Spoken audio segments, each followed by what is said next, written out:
Garth, is there a piece of advice that you could give the audience here about some of the things that you've learned along the way? My biggest one is don't aim for perfect. My first attempt at AI was it had to be perfect. It had to offer the perfect experience. And I overthought every avenue and overcooked many different things, focusing on low complexity, high volume usage in cases and having that data to support that will guide you on the best experience you can offer. Building that strong foundation with clean data, supporting a knowledge management sort of institution, having a partner that's an expert in these areas is kind of critical as well.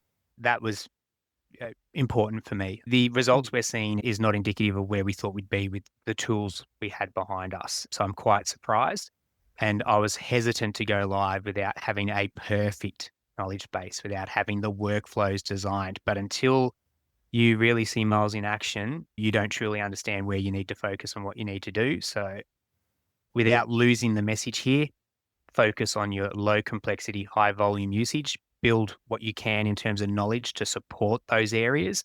Miles as a generative AI will do a lot of the work in that space and you'll be amazed, to be quite honest.